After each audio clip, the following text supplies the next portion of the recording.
That one's going. As I put mine on airplane mode, so proud of myself. Yeah. I know. I'm like, picture all things.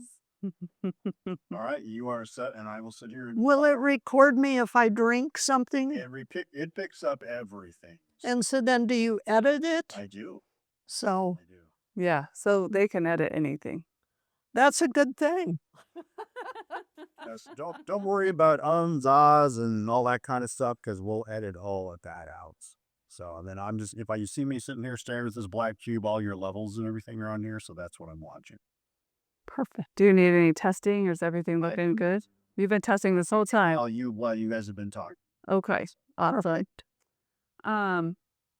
She's just timing out. I'll wait till she leaves and then we'll go. Then we won't have any other noise. Yeah, thank you. Did you find your shower head? I did. Yes. Bye, April. I'm sorry I was late. My husband and I are redoing our shower. Since we found the mold, we were like, let's just redo the whole house before baby comes. Yeah. So, we are redoing our other bathroom. So I was getting all the supplies for our contractor. Oh, that's a lot of work. Yes, it is. Yep. It's a lot of work to do the mold remediations. Yes. And we do. Thankfully, that process over. We started another disaster, so it's fine. It's good. She's a psychologist. You should talk to her about. Oh, yeah. Well, you know where to find me. I work here. Okay. Welcome to the Mother Nature's Doctor podcast. My name is Dr. April Schulte, and I'm a doctor of acupuncture and oriental medicine. After having been in practice for 20 years and having seen thousands of clients, addressing each of their unique and individual health journeys, I decided it's time to start Mother Nature's Doctor and its podcast to have a broader reach in empowering people, just like you, to come to know your true healing potential. My deepest passion is to show you can live your most fulfilling life utilizing your body's innate ability to heal with the help of Mother Nature herself. And with that, I would really like to give a warm welcome to my guest, Dr. Paula King. Dr. King and I have been in practice together for at least 15 years, I'm thinking. Does that sound about right? I think it's been 15. We keep doing that. We keep thinking, well, maybe it's about 15 years, for quite a while. Dr. King has a diverse background accompanied by a breadth and depth of knowledge and experience, making her uniquely suited to provide psychotherapy, consulting, and coaching to a variety of patients and clients. She believes every person is engaged in the performance of their unique life, and she enjoys being allowed to join folks on their journey and helping to facilitate their growth and to aid in their desired outcomes. Wow. Yeah, right? And all of that is so true and more. After, we've been in practice together for this long, I can say that I know that your background is even more diverse than that.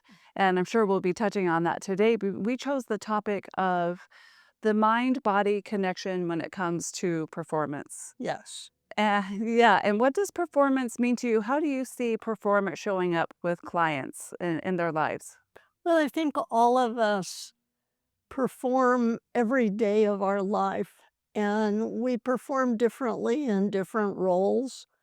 And at the same time, our performance is deeply based in kind of the script we've written for ourselves based on our beliefs and values.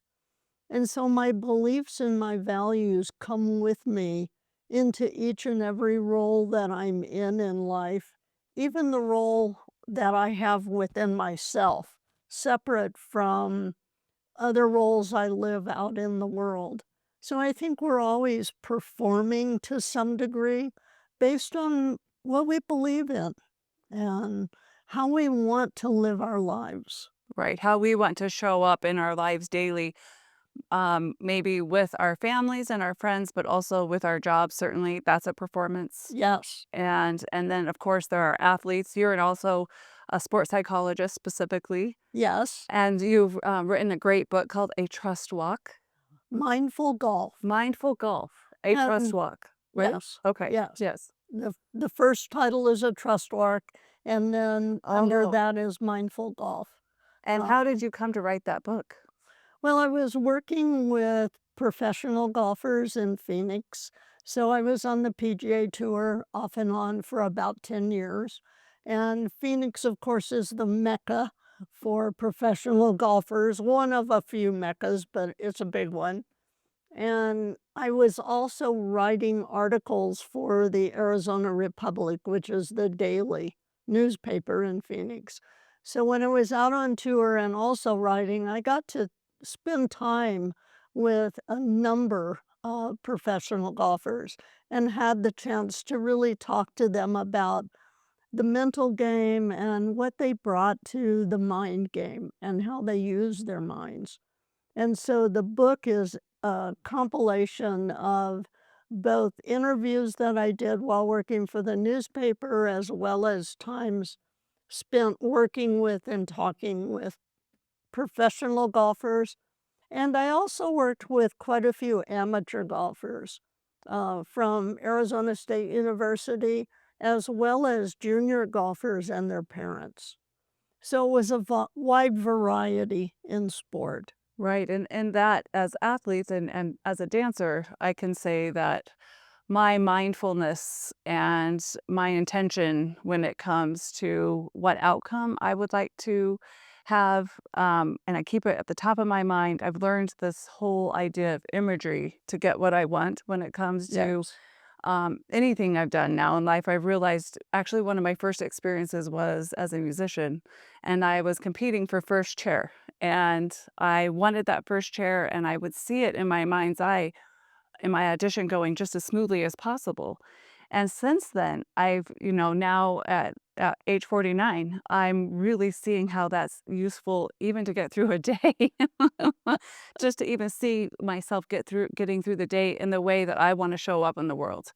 Mhm. Lately I've been imagining myself coming to work and feeling calm when I'm with my clients, even though I may be running behind, or imagining with my children taking the patient route instead of sort of the maybe blowing up routes. And just that mindfulness is so important. And you brought up beliefs. Oh my goodness, that is such a powerful thing to help our clients realize, and try to think for themselves. What are their beliefs and how does that shape how they show up in the world? Can you speak a little bit more to the beliefs? Because I think sometimes that's pretty nebulous for some people. Well, our beliefs, it is when you think about how we behave in the world and how we feel, it actually is that our feelings and our actions are based from our beliefs. And what's tricky is that so many of our beliefs can be at an unconscious level. And so the only way we can really go back and kind of ferret them out is to look at the feelings that come up. So if I'm feeling a lot of anger in a certain situation and I act out by yelling at someone, and then I stand back and I think, wait a minute, where did that come from? It's even surprises me sometimes Right. or other people. But if I can look back in my history, what is it that's actually occurring at a belief level that would lead me to be angry in that moment? And sometimes it goes all the way back to childhood, and often does as we grow up. Things that are painful or that hurt us get stored inside and become beliefs about how the world works or who we are in the world. But we may not be actually aware of that belief that shows up I, in I especially in negative ways. I think that you bring up such a good point because in working together collaboratively with our clients over the last 15 years or so, we certainly have seen that show up over and over again with different pathologies. Yeah. Digestive complaints are one of the top things that come to my mind of some of the things our clients deal with, things like acid reflux or the infamous IBS or Crohn's or ulcerative colitis, just to name a few. We start to see that mind body connection really play out. In Chinese medicine, the earth element, if you will, houses the digestive organs. And the chief emotion associated with the digestive system is worry. And so when we're worried, that will directly impact and weaken the digestive system. And then certain stressors that come from the liver in Chinese medicine not coursing the body's energy smoothly can overact on the digestive system and cause that, or overworking and holding the belief that our worthiness comes from overperforming or overworking in the world, which depletes our root level energy. That weakens the earth element. So once we start to understand that the beliefs and our emotions directly impact our physical health, it is so fun to watch our patients become empowered with what to do to get better and become well. Well, that's part of what I love about collaboration here and being able to work together as a whole team. But, especially you and I have done a lot of work for many years together. And you mentioned worry and a few minutes ago, imagery. And worry is actually the most common form of imagery because with worry, we tend to run a full movie in our heads. We can hear the dialogue and we can see the action going on, and we're actually scripting it ourselves. The problem is that we're making something up. And so often that's related back to what we were talking about.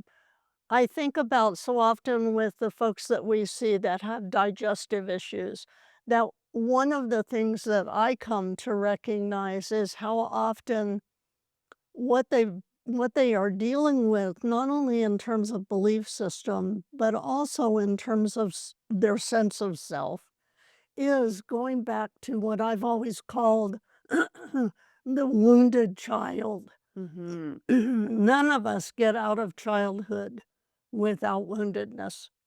And woundedness means how we feel about ourselves. And I think about even a lot of kids who are bullied in school, and it's so common right now, Hmm. but it can happen even before that. How we feel about ourselves, what we believe about ourselves. Are we capable? Are we not capable? What are we worth? Uh, Right. do I have the right almost to really create a meaningful life for myself? And all of those negative thoughts and ideas about self, they either go to the gut, Right. which is really a primary regulator. The heart and the gut are the two Sure. primary regulators. Uh, Mhm. and so digestive issues is very common. It certainly is. Motherhood is such a common topic with our clients because certainly it's with moms that we see a lot of worrying and then a lot of self-blame and guilt. And you mentioned such an interesting point that none of us leave our childhoods without being wounded in some way. And one of the most freeing realizations I've had lately is that those wounds serve a deep purpose for us later in life, that we are here in many ways to work through those wounds and see what they mean to us and how it may or may not fit who we are as a person. It really forces us to go deep inside and look at those beliefs about what we believe we are worth, independent of what our parents thought we were worth or what society thinks we are worth. That there is so much value in understanding that we are worthy just because we're here, simply Yes. because we're here, no matter how we were taught by mom and dad, or no matter if mom and dad spoiled us too much, or no matter if so and so what did this and so did that, that really just becomes part of the story. Mhm. And you mentioned too that, we make up stories around that too. And so can you provide like a tangible tool for our audience members to think about how can we tell when we're making up a story versus how are we knowing that we're looking inside and discovering who we really are, if that makes sense? Um, I think being able to recognize that what you're doing, number one, most of the people who come to see us, and especially who come to see me, have recognized to some degree that there are things that aren't working in their life, either because they're having issues with depression, anxiety, or physical issues. And so when they come in, they will say, okay, I'm having a lot of anxiety in my life, and I can't really figure out where it's coming from for sure.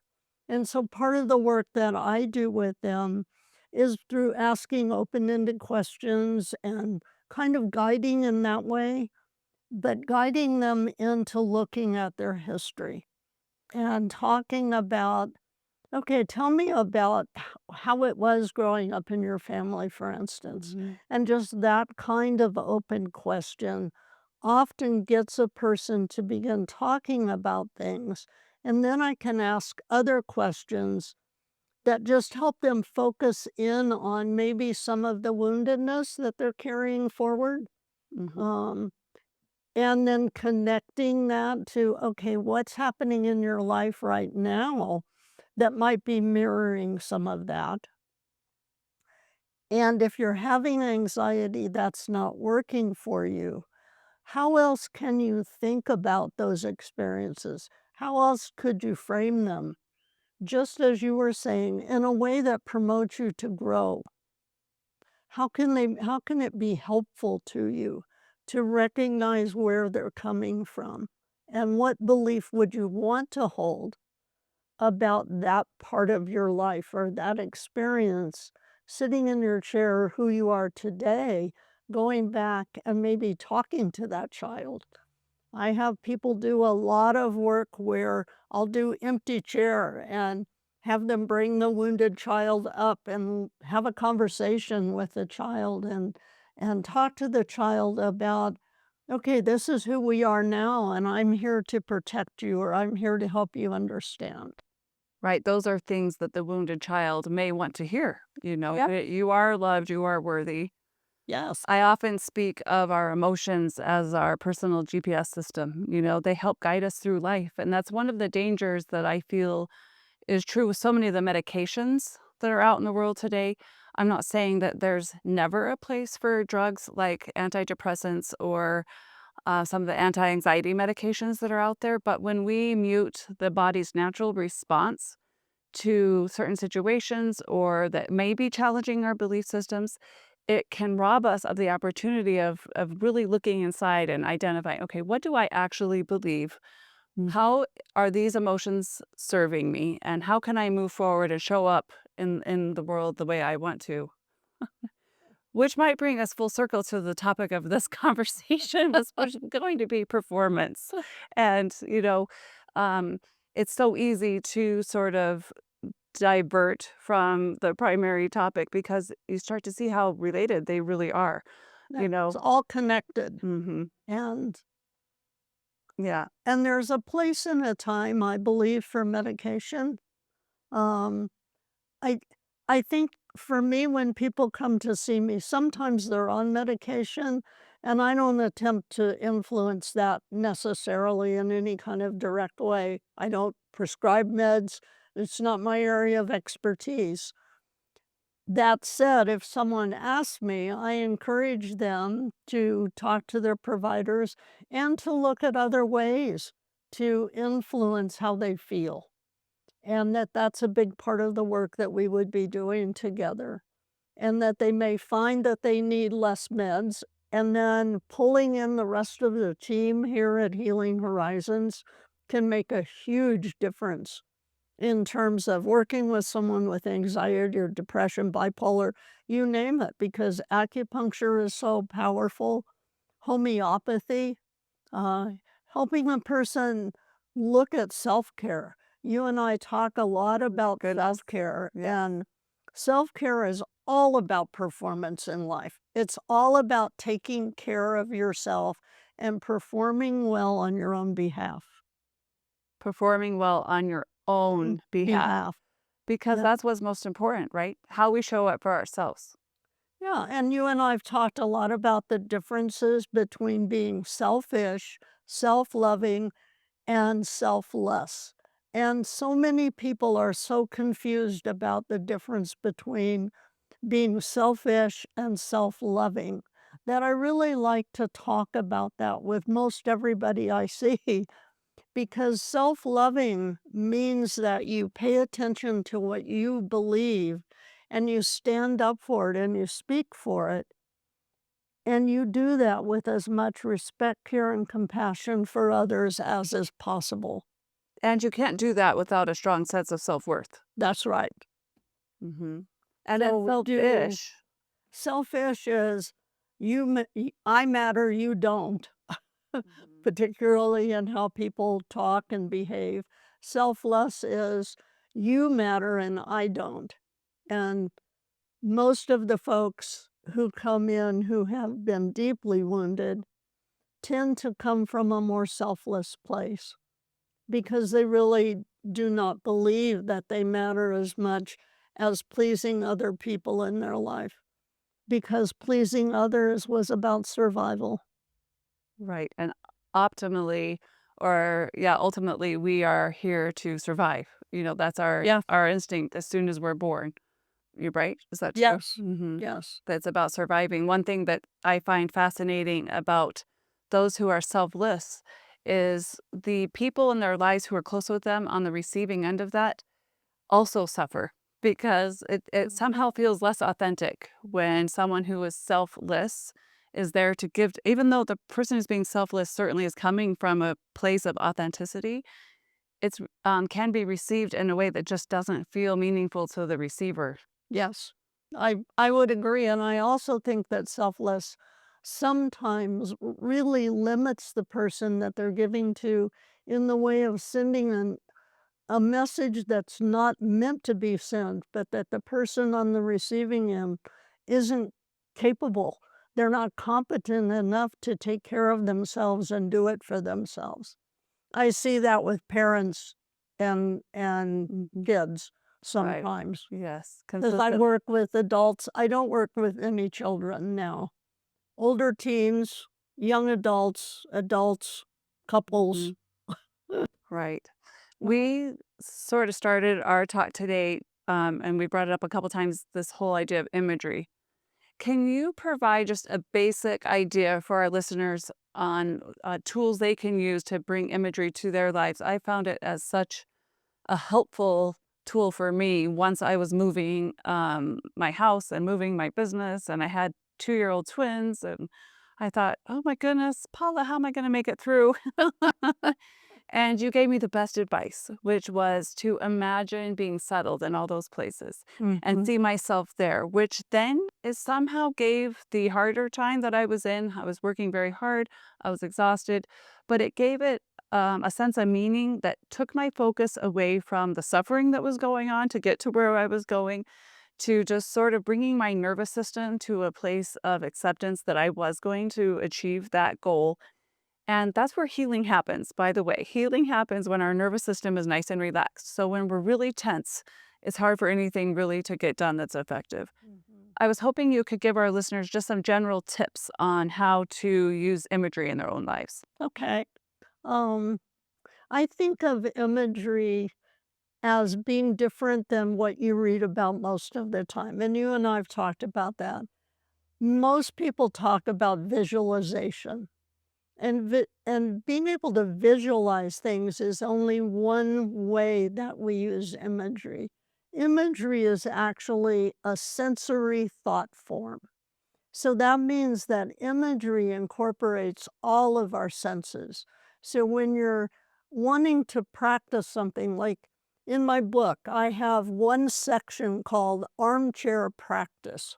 Okay. And I worked with a lot of the golfers, particularly, to imagine themselves playing a round of golf or a certain hole that they've had trouble with, and actually using every one of their senses as a part of the imagery. So if you're wanting to create an experience for yourself, then you want to see it in your mind's eye. You want to hear the sounds that are associated with whatever it is. So with the golfers, it was actually encouraging them to be able to hear the club face striking the ball, for instance, to be able to feel their feet on the ground, to be able to smell the grass. to be able to look out and see their target, to hear the sounds that are around them, to pay attention, to really put themselves fully present in whatever it is that they're wanting to imagine happening in their life. And so they would actually practice sitting in their armchair, and you can use it for anything that you're wanting to accomplish in life. You fully see and experience with all of your senses that which you desire happening and coming to fruition. That is beautifully said, and I appreciate it so much. And it's just so true because, especially if we're not in touch with our self worth, then it's so easy to fall into the trap of, I'm going to get out there and completely botch it. And we just see that in our mind's eye. And therefore, we tend to attract that outcome, Which is worry. which is worry. Worry is the most powerful, profound way that people use imagery all the time. It's just not helpful. It's just not helpful. And we have so much power. Just thank you so much, Dr. King, because this is so thought provoking. And then it is empowering to know that we do have what it takes to change the outcome in all areas of our lives, from our personal relationships to how we show up in the world, to work, to our athleticism, and so on. Thank you so, so much. And also thank you to our listeners. You can find Dr. Paula King at Healing Horizons Integrated Health Solutions at hhacumed.com. And we'll have to have you again on soon. As we're talking today, I can think of myriad subjects for us to discuss. We've worked together a while. That's right. Thank you. Thank you for having me. It's been great to be here with you. It's been an honor. Thank you. Perfect. It was 25 minutes. Okay. I think I did this a couple of times. I don't think you did. I was watching you the whole time, and I think you were good. I forgot.